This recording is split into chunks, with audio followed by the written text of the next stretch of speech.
I knew that my father came from Russia. He came in 1913 in order to escape the draft.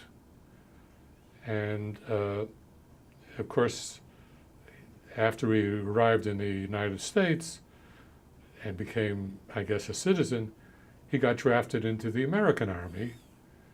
But he was a good musician. He played the violin and was a violin teacher. So when he got into the Army, he decided he was going to play in the band. But they didn't have violins in the band. So he said, I'll play the French horn. It goes boom, boom, boom, you know. So he played in the band and never went overseas, but he was a veteran, you know.